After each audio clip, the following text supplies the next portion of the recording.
Assalamualaikum warahmatullahi wabarakatuh. Hai, bagaimana kabar kalian hari ini? Masih berjumpa lagi ya dengan saya, Nurul Fatati. Kali ini kita akan membahas tentang soal-soal surat lagi. Jangan bosan-bosan ya mendengarkan penjelasan saya.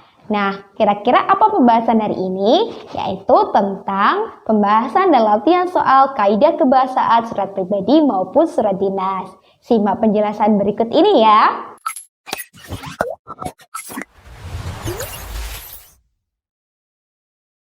Yang pertama, perhatikan kalimat berikut. Disajikan sebuah kalimat, kami akan meminjam lapangan bola basket untuk lomba antar kelas. Kesalahan penulisan bagian isi surat tersebut terletak pada kata A. Bola basket, B. Lapangan, C. Antar kelas, atau D. Meminjam. Nah, perlu kalian ketahui bahwa surat ini merupakan kutipan surat dinas. Untuk surat dinas, perlu memperhatikan penulisan yang disesuaikan dengan ejaan bahasa Indonesia. Jadi, kira-kira apakah A bola basket? Bola basket? Bukan ya, karena dia merupakan sebuah benda. Jadi, tidak perlu menggunakan huruf kapital kalau tidak berasal dari suatu daerah ataupun merupakan kekhasan suatu daerah, seperti itu. Kemudian yang B, lapangan. Lapangan memang sebuah tempat, tapi tidak jelas ya lapangan mana. Jika lapangan itu diikuti dengan lapangan bola Gelora Bung Karno, nah itu bisa menggunakan kapital, tapi di sini bukan ya. Jadi yang B salah. Kemudian yang C, antar kelas. Ingat, penulisan kata antar itu harus digabung, tidak boleh disepasi. Jadi jawabannya adalah yang C, antar kelas. Dan tentu jawaban yang D adalah salah. Kenapa? Karena kata meminjam sudah tepat ya penulisannya. Apakah jawaban kamu betul?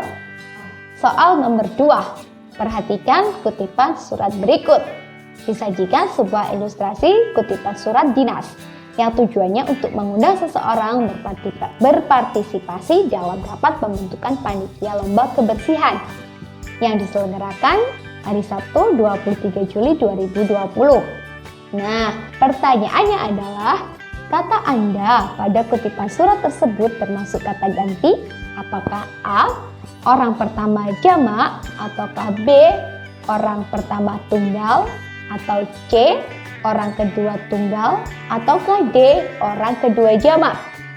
Nah, kira-kira jawabannya apa ya? Jika A. Orang pertama jamak, seperti yang sudah kita ketahui bahwa orang pertama jamak ada kata seperti kami dan kita. Jadi salah ya yang A. Kemudian yang B, orang pertama tunggal.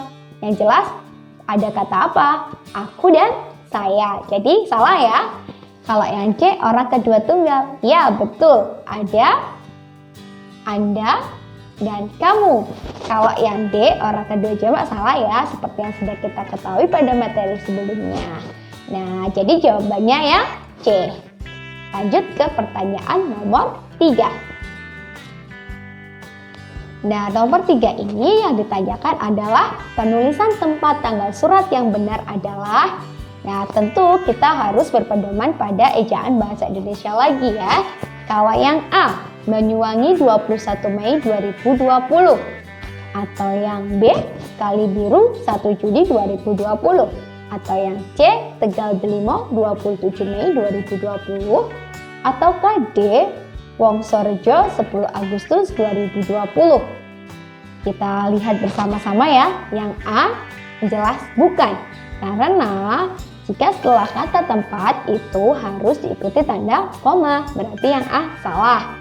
Yang B, setelah tempat ada tanda koma, betul ya. Kemudian untuk penulisan tanggal tidak perlu dikasih tanda hubung maupun tanda titik. Jadi betul ya yang B ya. Ya, jawabannya jelas yang B.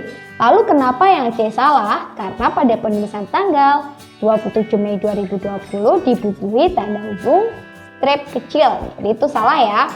Lalu yang D kenapa salah? Karena setelah penulisan tempat bukan tanda koma tetapi tanda titik 2. Sudah paham ya? Apakah jawaban kamu betul? Kalau betul, berarti kamu hebat. Kita lanjut lagi, soal nomor 4. Perhatikan alamat surat berikut.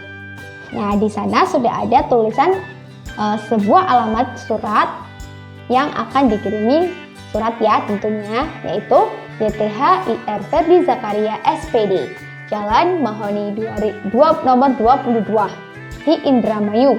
Nah, pertanyaannya, dalam penulisan bagian alamat surat tersebut terdapat kesalahan, yaitu, nah perlu kita cermati secara bersama-sama ya, kira-kira bagian mana ya yang salah?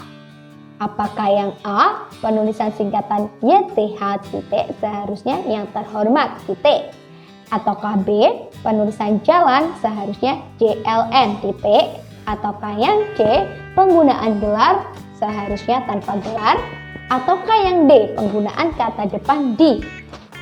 Ya, kita lihat pada surat itu pasti harus ada YTH atau yang terhormat. Jadi yang A salah ya. Kalau misal tidak disingkat itu justru salah karena pemborosan kata. Kemudian yang B, penulisan jalan seharusnya JLN, itu salah. Kalau untuk alamat sebuah jalan itu harus dijabarkan bukan disingkat.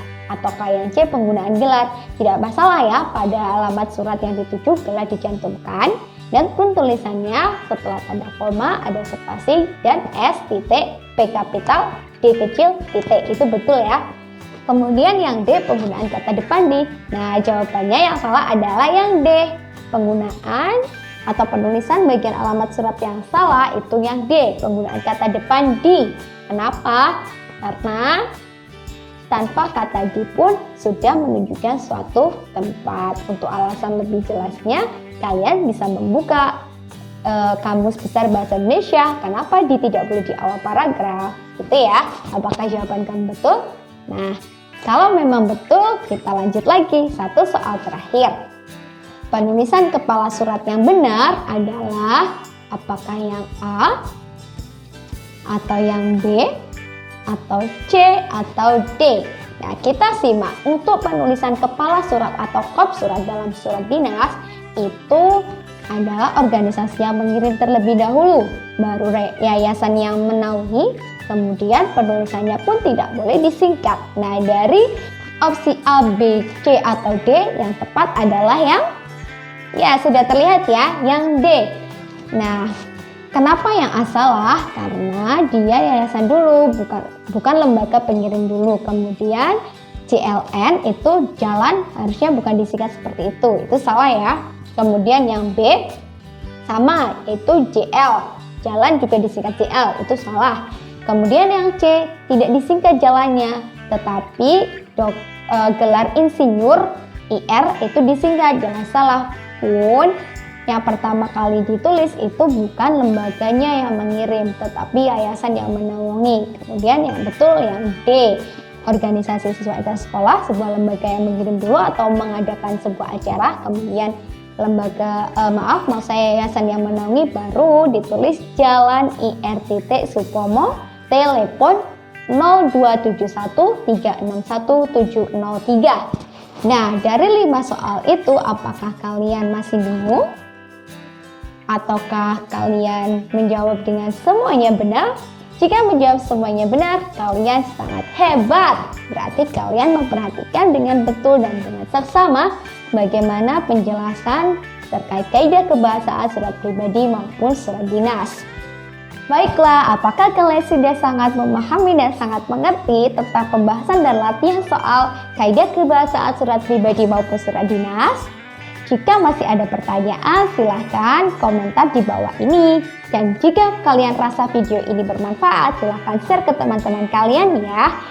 Nah, sekian dari saya. Mohon maaf apabila ada salah kata. Terima kasih. Wassalamualaikum warahmatullahi wabarakatuh. Dadah!